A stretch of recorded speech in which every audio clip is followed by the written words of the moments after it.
Hello, welcome to Fusion Academy. Fusion Academy के YouTube platform पर आपका स्वागत है। उत्तर प्रदेश पुलिस की भर्ती काफ़ी लंबे इंतजार के बाद अब जा कर के दस्तक दी है।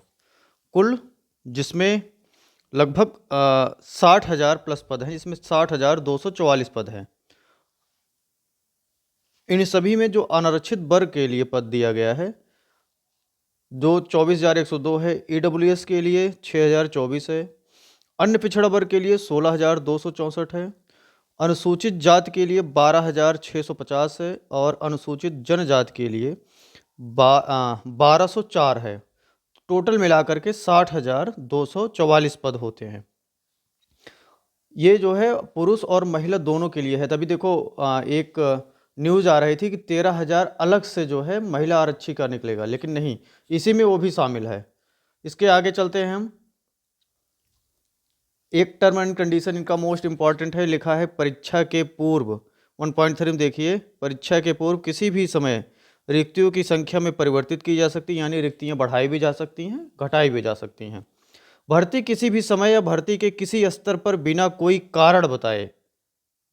कारण बताए निरस्त भी की जा सकती है।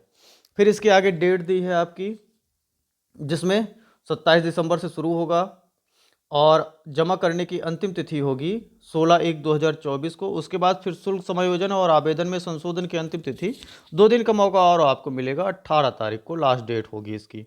फिर आएंगे आवेदन शुल्क। आवेदन शुल्क आपका 400 रुपये होगा एक व्यक्ति का। फिर आगे चलते हैं, इसमें अहर्ताएं में देखते हैं। भारत का नागरिक होना चाहिए, वही नॉर्मल है सारे के सारे। तिब्बत का शरणार्थी हो या स्थायी निवास के अभिप्राय से 1 जनवरी 1962 के पूर्व भारत आया हो। ये सब आगे सब छोड़ते हैं, आगे बढ़ते हैं। मोस्ट इंपॉर्टेंट है शैक्षिक अर्हता पर। कुछ बच्चे कह रहे हैं कि हाई स्कूल पास भी भर सकते हैं या फिर 12वीं पास भर सकते हैं, तो हम उनको बता दें कि आपका 12th पास होना अनिवार्य है। आपके पास डिग्री होनी चाहिए, कक्षा 12 की मार्कशीट होनी चाहिए, यानी आपके पास अंक तालिका अथवा प्रमाण पत्र आपके पास उपलब्ध होने चाहिए। ठीक, अगर नहीं है तो आवेदन के पात्र नहीं होंगे। फिर आगे बढ़ते हैं, इसके अधिमानी अर्हताएं। जिसके पास ओ लेवल होगा उसको हो सकता हो वेटेज मिले कुछ नंबरों का, या फिर 2 वर्ष का प्रादेशिक सेना में सेवा किया हो। फिर NCC का भी प्रमाण पत्र जिसके पास है उसको जरूर कुछ ना कुछ अधिमानी अर्हता मिलेगी। फिर आगे आएंगे, मोस्ट इंपॉर्टेंट है आयु से रिलेटेड, जिसमें लग रहा था कि 2000 लास्ट वैकेंसी 2018 में आई थी, 5 साल बाद आई है, तो लोगों को लग रहा था कि 2 साल की छूट मिलेगी, लेकिन दिया नहीं गया है, खास करके सामान्य वर्ग वालों के लिए। इसमें समझ लो एक प्रकार से चोट ही है उनके लिए। ठीक, तो 18 साल पूरा होना चाहिए 1 जुलाई 2023 को। चूंकि वैकेंसी कब आई है, 2023 में आई है, इस वजह से 1/7/2023। अगर यही 24 में आती तो 1/7 शायद 2024 हो जाता। ठीक, फिर अर्थात करके लिखा है कि 2 जुलाई 2001 से पूर्व आपका जन्म होना चाहिए और 1 जुलाई 2005 के बाद का जन्म नहीं होना चाहिए। तो यानी उनको छूट है, किसको? इसमें टोटल ऐसे दिख रहा है कि 5 साल, लेकिन 5 साल है नहीं भाई, है ना। ये सब उनके लिए है जो जिनकी जो आरक्षित पद है, जैसे बैकवर्ड क्लास हो गया, फिर SC ST हो गया। फिर आगे बढ़ते हैं, महिलाओं के लिए भी 18 साल है। ठीक है, और 1 जुलाई 2005 के बाद का नहीं होना चाहिए। फिर आगे बढ़ते हैं, यानी सब मिला करके आप समझ लो, जो OBC ST हैं, OBC को 3 साल, SC को जो 5 साल की छूट मिलती थी वो मिलेगी ही, लेकिन सामान्य वर्ग को कोई छूट नहीं है। 18 से 22 साल के बीच में होना चाहिए उनकी एज। फिर आगे बढ़ते हैं, उत्तर प्रदेश का मूल निवासी होना चाहिए, चरित्र उनका ठीक ठाक होना चाहिए, वैवाहिक संबंध देख लो, है ना। ऐसा पुरुष अभ्यर्थी पात्र ना होगा जिसकी एक से अधिक पत्नियां होंगी। जिसकी एक से अधिक होगी भाई पात्र नहीं होगा, जिसकी ना हो उसका बेटर ही है ना। फिर आगे बढ़ते हैं, शारीरिक दक्षता में मुख्य आरक्षी सेवा नियमावली में संशोधित के नियम के अनुसार 6 के अनुसार शारीरिक रूप से विकलांग व्यक्ति पुलिस सेवा के लिए अर्हत नहीं। अगर आपके शरीर में कहीं भी कुछ भी जैसे टूटा फूटा है, हड्डी टूटी है, तो आप उसके एलिजिबल नहीं हो, कितना भी आप फिट दिखा दें। ठीक है, फिर आगे बढ़ते हैं, भर्ती प्रक्रिया कैसी होगी उनकी।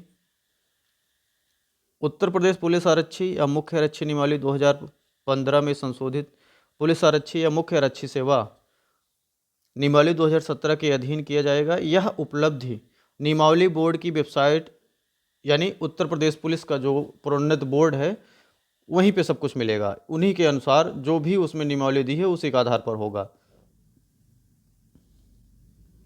मोस्ट इम्पॉर्टेंट ये हो रहा था कि इस बार पैटर्न परीक्षा का चेंज होगा, लेकिन नहीं, जैसे पहले था 2018 में जो आई थी वैकेंसी उसी के आधार पर होगा। 300 अंकों का होगा, 4 विषय होंगे जिसमें सामान्य ज्ञान, सामान्य हिंदी, संख्यात्मक मानसिक योग्यता, सामान्य अभिरुचि, बुद्धिलब्धि एवं तार्किक क्षमता। 4 सब्जेक्ट हैं जिसमें रीजनिंग का जो पोर्शन है ना उसमें संपूर्ण रीजनिंग एक प्रकार से दे दिया है, और सारी की सारी रीजनिंग आपकी मोस्ट इम्पॉर्टेंट बन जाती है किसी भी खास करके मैथमेटिकल रीजनिंग जो है मोस्ट इम्पॉर्टेंट है। और रीजनिंग के प्रश्न ज़्यादा आने की पूर्ण संभावना है, कम से कम मान चलिए 35 से 40 क्वेश्चन रीजनिंग के ही रहेंगे। गणित में जाएंगे तो लगभग 20 से 25 के बीच में रहेगा, है ना। बाकी हिंदी और उत्तर प्रदेश स्पेशल तो आना ही आना है, और जीके का प्रश्न रहेगा, ठीक है। और एक चीज़ और है, 150 प्रश्न रहेंगे, 150। एक एक एक प्रश्न जो है 2 नंबर का होगा, और अगर आप गलत करते हैं तो 0.5 अंक काट लिया जाएगा, है ना। यानी 1/4 है कुल नंबर का, 1/4 जितना पाएंगे। जैसे मान लो आप जो है 5 प्रश्न करते हैं तो आपको 0 मिलेगा, यानी 4 प्रश्न पर एक प्रश्न अगर सही होगा तो क्या होगा, 4 प्रश्न गलत होगा, एक प्रश्न सही होगा तो आपको 0 अंक मिलेंगे, ठीक। नेक्स्ट क्वेश्चन, नेक्स्ट आगे बढ़ते हैं। OMR पर आधारित होगी परीक्षा, ऑनलाइन नहीं होगी, ठीक है। फिर नॉर्मलाइजेशन की प्रक्रिया, प्रकाशित सूचना विज्ञप्ति 18/12 में विहित प्रक्रिया अपनाई जाएगी। हो सकता हो नॉर्मलाइजेशन हो, लेकिन कुछ क्लियर नहीं।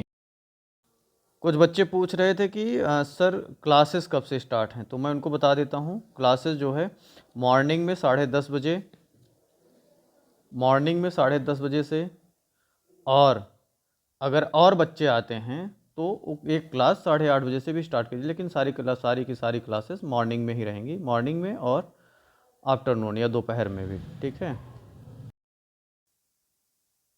शारीरिक मानसिक परीक्षण देख लेते हैं। पुरुष अभ्यर्थियों के लिए न्यूनतम शारीरिक मान्यता, है ना, कितना होना चाहिए।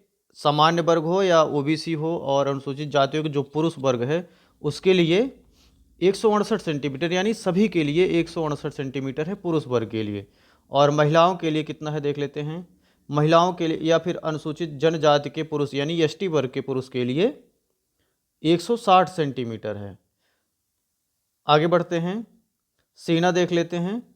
79 सेंटीमीटर होना चाहिए, फुलाने के बाद 84 सेंटीमीटर पहुंच जाना चाहिए, ठीक है। फिर वहीं अनुसूचित जनजाति के अभ्यर्थियों के लिए 77 सेंटीमीटर बिना फुलाने पर, और कम से कम 82 सेंटीमीटर फुलाने के बाद होना चाहिए। फिर आगे महिला अभ्यर्थियों के लिए शारीरिक मानदंड अलग हैं। महिलाओं के लिए क्या है, 152 सेंटीमीटर ऊंचाई होनी चाहिए। सामान्य वर्ग, पिछड़ा वर्ग और एससी वर्ग की महिलाओं के लिए 152 सेंटीमीटर, लेकिन एसटी वर्ग की महिलाओं के लिए 147 सेंटीमीटर होना चाहिए। महिला अभ्यर्थियों के लिए न्यूनतम 40 किलोग्राम, उनका वजन कम से कम 40 किलोग्राम होना चाहिए। फिर आगे बढ़ते हैं इसी में, ये तो बात वजन की थी। फिर शारीरिक दक्षता परीक्षण में क्या है,